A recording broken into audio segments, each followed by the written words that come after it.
Hello and welcome to the fourth lecture in Mandate 1 in the course called Topics in AGI. So far we have the look at the kind of buzz around AI, which has re-emerged in the past few years. And in the last class, we started by looking briefly into the history of AI, right? And so one of the main takeaways from the last class is that the first wave of AI, before what we call the first AI winter, was dominated by logic, right? And logic and symbolic reasoning as the primary mechanisms for building AI systems. And we also saw how the name AI had an alternate proposal as well called complex information processing, which was proposed by Simon and Newell, which kind of was discarded in favor of artificial intelligence, which kind of caught the fancy of a lot of people and heralded the development of AI as a field in itself, right? And so today, let us move further and go on to the next wave of AI and have a look at a brief history of AI. So let me start by sharing the screen.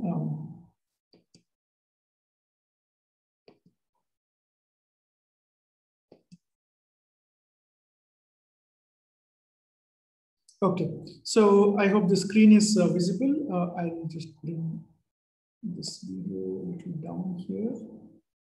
And just a moment.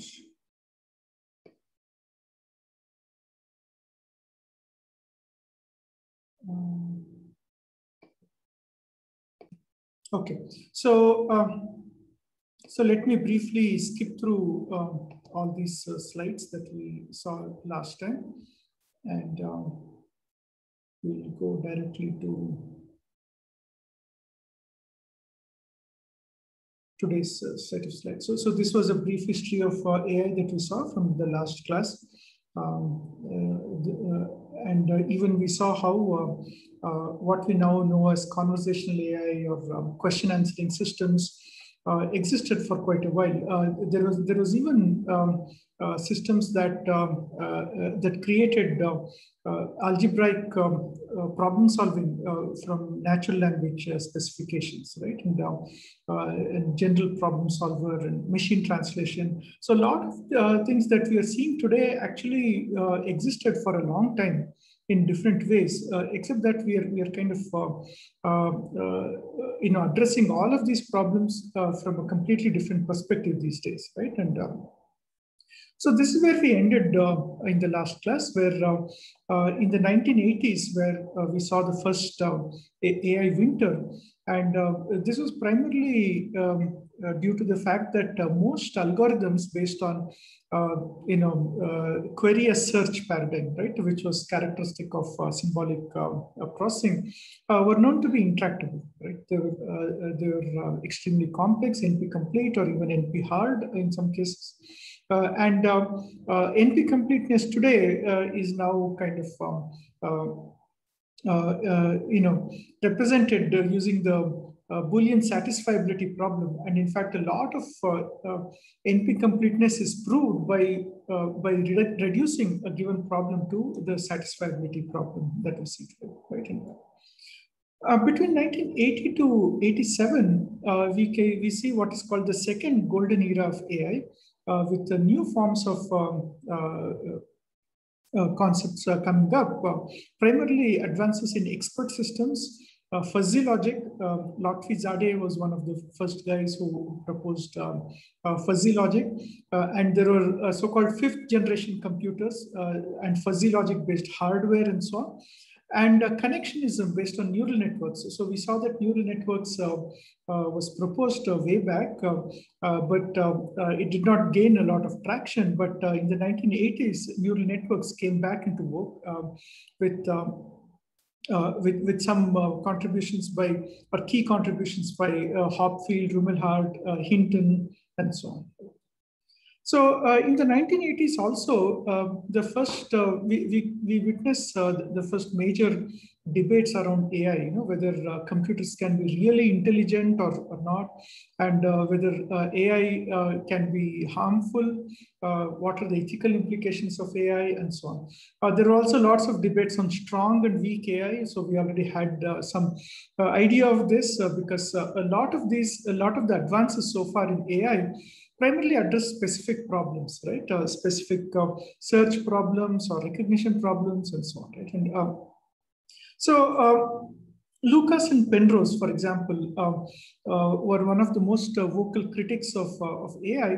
And Penrose has this very well-known book called The Emperor's New Mind, where he basically argues that computation by itself is not enough to express everything that consciousness or the human consciousness can think of and so on. Right? And so he shows this by showing how all that computers can do are basically computable functions or computable functions.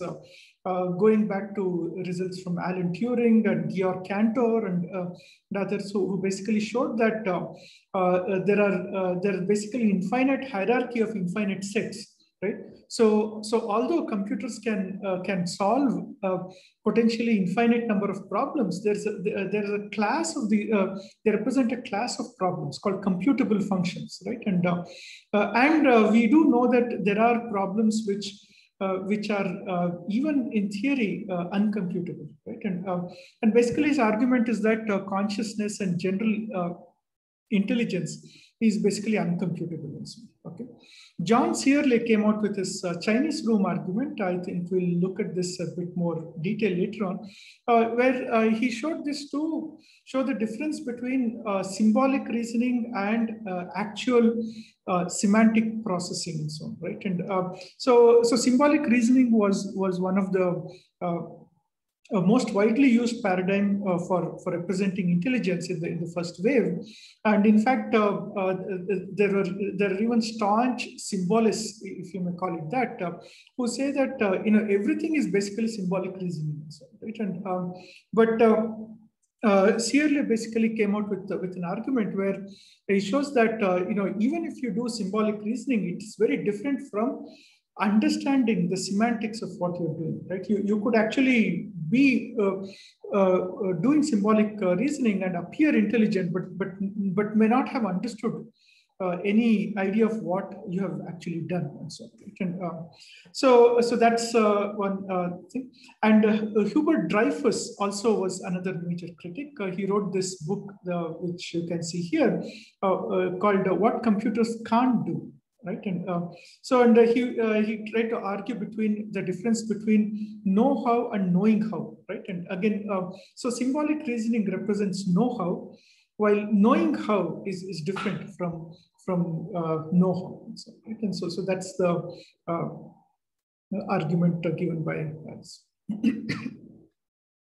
Okay. So in 1980s, again, there were several other ethical questions also that came up around the notion of AI. So we saw Eliza last time, right? Eliza was written by Joseph Weizenbaum, right? Eliza was one of the first examples of conversational AI, but we also saw that Eliza did not actually have any semantic representation behind it, right? And it was not trying to understand what you said. It basically used some rules to reconstruct probing questions or conversation starters based on what you've told in the past and some heuristic rules that were there. So, okay. But a lot of people even started using Eliza almost like a therapist, right? So there's this guy called Kenneth Colby. He started using Eliza to conduct a psychotherapeutic dialogue. And so the creator of Eliza, Weizenbaum, wrote this book called Computer Power and Human Reason, as a critique for this, saying that Eliza was not meant for psychotherapeutic dialogue, and it's not qualified for conducting psychotherapy and so on. Right? And so he argues in this book that AI has the power to devalue human life. Okay. 1980s also saw the birth of what is called expert systems. and expert systems were used in a lot of different applications involving diagnostics of different kinds, including medicine, for example, diagnostic medicine, as well as diagnostic fault analysis and so on. So primarily expert systems, again, are based on symbolic processing where you can represent knowledge in the form of rules and conduct deductive processes by which they can come out with conclusions. And so, right? And expert systems enjoyed a lot of commercial success. Digital Corporation was one of the first to develop an expert system called XCon, and it generated almost $40 million annually by 1986, right? And several companies started building expert systems, and more importantly, there were specific custom hardware built for AI. Lisp machines, for example. So these were actually separate hardware machines that were primarily meant just for Lisp applications. And there were similar things like Smalltalk machines and so on, right? Where you could only do Smalltalk programming in this hardware. So custom hardware also started coming out for different kinds of AI problems.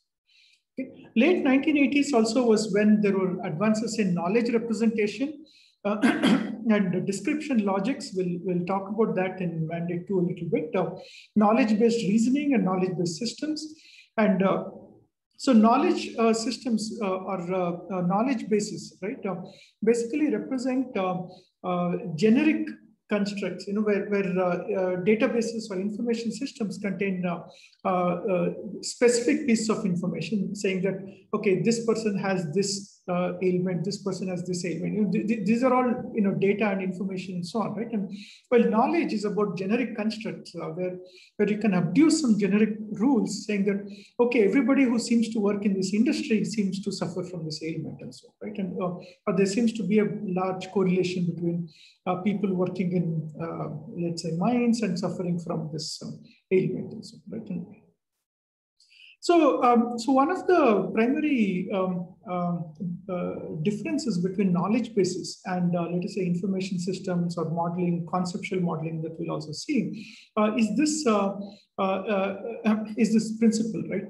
So when we build models or conceptual models, we adopt what is called as the principle of parsimony, right? And or sometimes also called the Occam's razor, right? That is, a good model is something which has the minimalist representation, right? If there's any extraneous piece of representation, then it's redundant and you can share it away and so on, right? And so this is the Occam's razor principle or the principle of parsimony principle, right? And but knowledge bases basically go against the principle of parsimony because it's important to have so in order to be knowledgeable or give a knowledgeable response to something, we often use a huge repository of common sense and general knowledge that we have in our heads, right? And so we take principles coming from some other application area, some other source, and so on, combine it with knowledge rules here, and then give a solutions, right? And so knowledge bases typically need to represent large amounts of diverse knowledge in different ways, and this is how a knowledge base differs from a database or an information system, right? Which kind of is based on the principle of parsimony. So in 1982, we see the re-emergence of neural networks,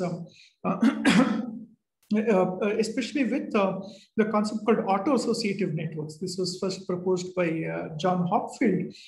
So auto-associative networks were primarily used for image recognition and OCR and other kinds of applications where you could take an image and then train a neural network, which is so in this neural network you didn't have an input and output layer.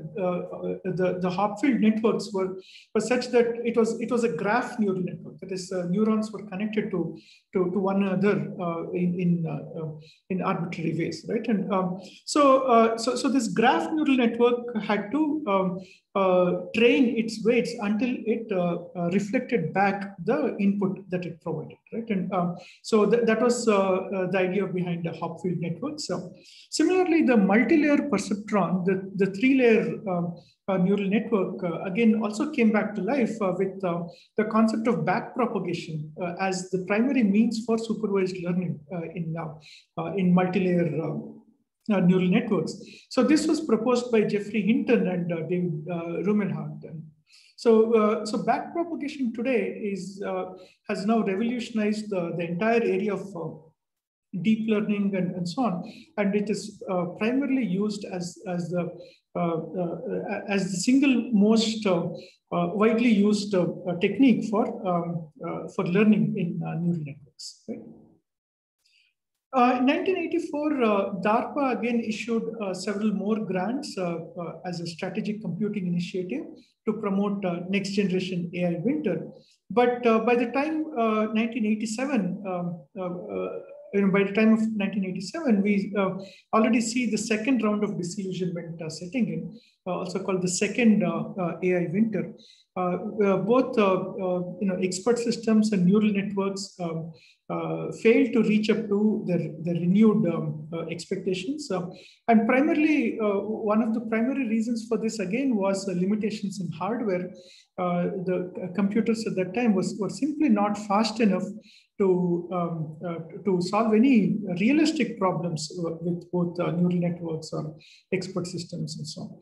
Okay, and a lot of AI hardware initiatives also collapsed, like the Lisp and Smalltalk machines and so on. Many companies were driven to bankruptcy or taken over by 1993 or so. So 1993 is when we see yet another resurgence in AI.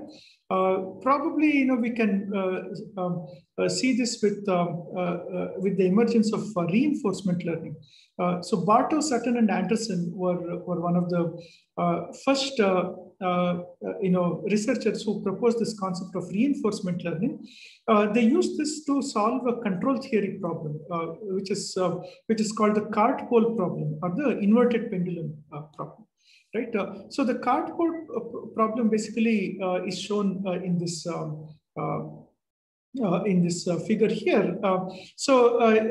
Here, what you see is there's a cart here. Oops. So there's a cart here which has two degrees of freedom. It can either move left or right, and there's a pole that is hinged to the cart, right? And if the cart remains where it is, the pole would fall off, right? And so it's what is called as a inherently unstable system, right? And so the cart has to keep moving back and forth to balance the pole, right? And so they developed a model called ASC and ACE. So ACE was the reinforcement agent, and ASC was the control agent. So there were two neural network based agents that were proposed to solve to address the cart pole of the inverted pendulum problem. Right? So reinforcement learning again became created its own field called agent-based modeling. So today a lot of agent-based systems use reinforcement learning to start.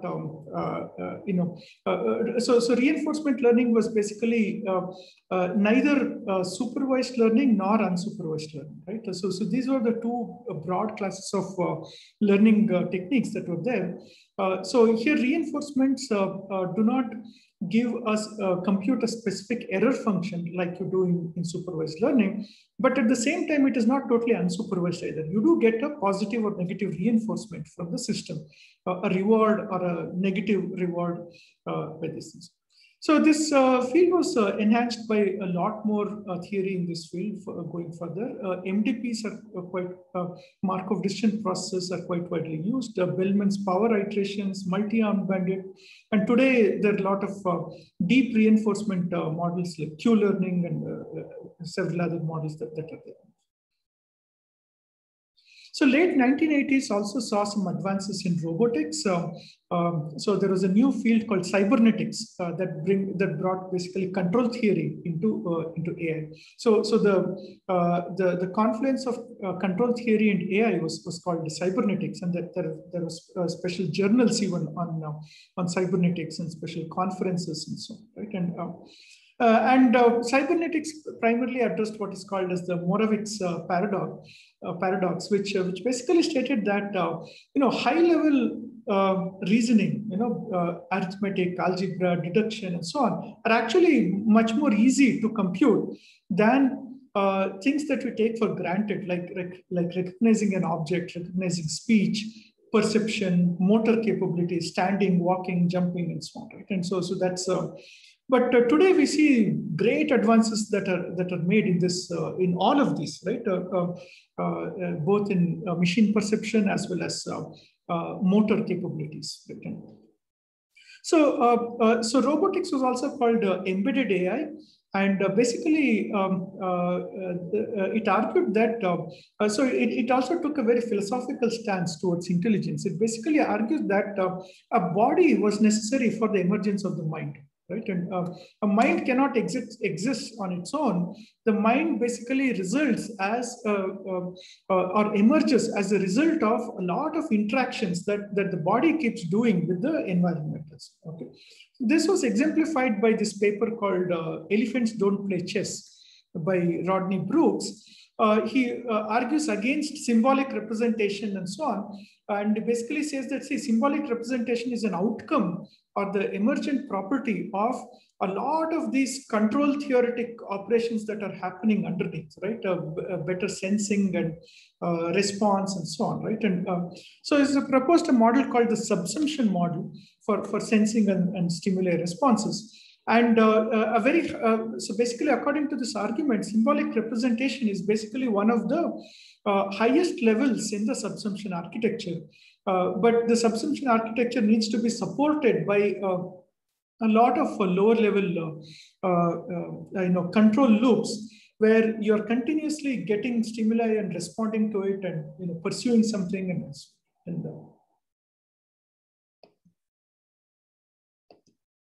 okay. So yeah. In the 1990s, we saw the emergence of intelligent agents. Reinforcement learning was one of the primary,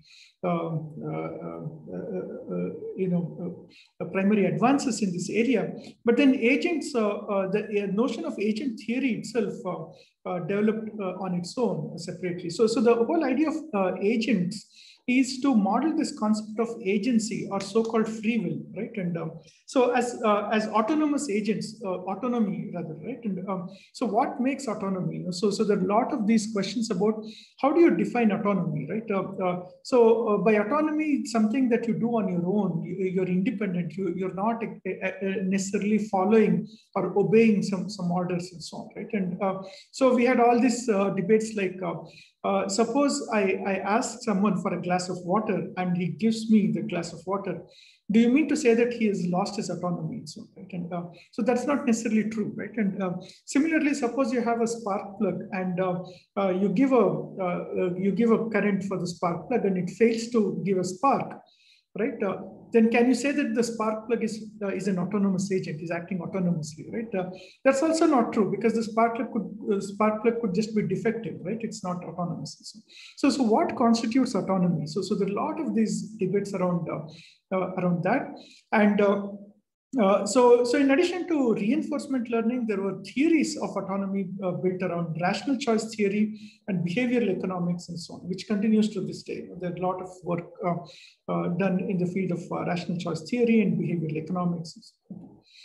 In the 2000s, we had an explosion of data, especially coming from the internet and the World Wide Web, and advances in databases and information retrieval and so on. Right? And so there was this this resurgence of what is called data-driven AI. Data-driven everything. Data-driven. And there was this common slogan that you could see in the 2000s, right? Which is called "More data beats better algorithms." Right? And so you could actually gather better intelligence and give better responses by having a large enough data set, rather than having, finding very complex algorithms to find something else. So an example of this was the site called Google Sets, ACTS Sets, right? And so Google Sets, what it used to do was you give a set of entities of a particular type, it will give you back more entities of the same type, right? For example, if you give names of, let us say, some fruits, okay? So let's say grapes, apple, orange, and banana and so on, then it'll return back a few more fruits, okay, pear and whatever, so a few other jackfruit and so on, right? And or if you give a set of let's say country names, let's say countries of Europe, France, Germany, Austria, Switzerland, and so on, then it will give back even more, right? And Italy and Czechoslovakia and Sweden, whatever. So a few more countries from the same set. Okay? And the way it did was an example of how more data bits better algorithms. So there was no actual understanding of the concept behind this, right? There was no understanding of what France means or what Germany means and what is the set that it represents and so on. But from the large web crawl data that Google had, it identified different tables somewhere, right? And so it identifies so many tabular data where names appear in different rows or in different lists and so on, right? So there will be some or the other list somewhere on the web that has listed out all the European countries, that has a list of fruits, that has a list of cricket players, that has a list of states of India, whatever, right? And so lots of list structured data was there. So wherever it matched a list, it basically expanded on that list, right? And so this is a very good example of how more data beats better algorithms. Okay? So in the 2000s also was when we saw renewed advances in GPU technology that revived deep learning and automated feature extractions and so on, right? And so from GPUs, there were also custom hardware made for TPUs, tensor processing units, and neural processing units, and so on. And there was renewed interest in knowledge graphs, AI, and AGI in 2006 was when Geoffrey Hinton coins the term deep learning to represent artificial neural networks with several layers. So earlier, there were 3 layers was probably the biggest neural network people built. And there are also some very interesting theoretical results which show that you can actually build any custom boundary between classes with just 3 layers of neural networks and so, right? And so theoretically, 3 layers are all that is enough. But then practically, it's going to be very difficult because you need to have huge number of training data, and you need to have a huge number of neurons in each layers and so on. So in fact, it is much more practically beneficial to have several layers of neural networks, which is what is characteristic of deep learning, right? And so that's and deep learning also incorporated one other major advancement, which was the automatic discovery of features, right? So earlier, in order to train a neural network, you need to extract the features manually from your image or text or so on, and then give the features as separately too. So you need to identify which are the features and which are not the features and so on, right? And but today you just give the raw input, raw picture of the text as input, and then feature extraction is also automatically done by one of the deep layers. Okay. And one of the main theoretical changes that enabled deep learning was what is called as the ReLU, rectified linear unit activation function. This addressed what is called as the vanishing gradient problem, right? And so when you have a large number of layers and you're computing a back propagation based learning algorithm, which is based on computing the gradient of change in each at each layer, and then adjusting the weights accordingly and so on, right? And so with simple sigmoid kind of activations, it used to be not very effective if you have too many number of layers and so on. While the ReLU activation function basically takes a linear activation where you can your value is not capped at the top like in a sigmoid activation function, and which is what made multiple deep number of layers possible. In 2012 was when Google Street View and Apple Siri were both released that used deep learning for as part of their applications. 2014 was when GANs were first proposed. These are generative models where neural networks were used not just as a classification engine, but as a generation engine. So the neural network is actually generating some output, and there is an adversarial network that's trying to foil the generation and so on, and that's how GANs work. Okay. And 2016 is when DeepMind's AlphaGo beats human in the game of Go, which is yet another. So before that, there were a few other milestones where DeepMind. Sorry, before this, there was the game of Jeopardy, which IBM's Watson won over humans, and even much before that, there was also this Deep Blue, which bet Gary Kasparov in a game of chess. So these were kinds of some milestones. And finally, in 2019, this is all I have about the history. And even as we talk, history is being made in AI. But 2019 is when Yoshua Bengio, Jeffrey Hinton, and Jan LeCun, who primarily heralded this era of deep learning, they won the ACM Turing Award.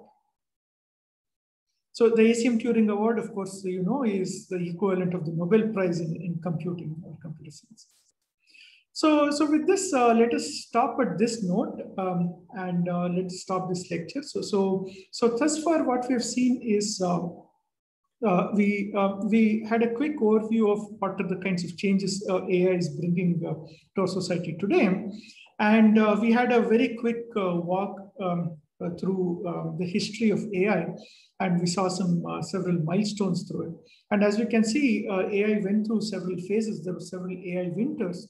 And each phase of AI was kind of characterized by some key developments, like, let's say, the development of symbolic logic in one case, and the development of, say, expert systems and neural networks in the second wave, and reinforcement learning, agent-based programming, and deep learning, and so on in the third phase, and so on. So the story of AI still continues as we speak, and predicting the future is always hard, as they say, right? And so prediction is hard, especially about the future. Right? So with this note, let us end this lecture. And in the next lecture, we'll talk about the second topic in Mandate 1, which is about what are the different models of intelligence. Thank you.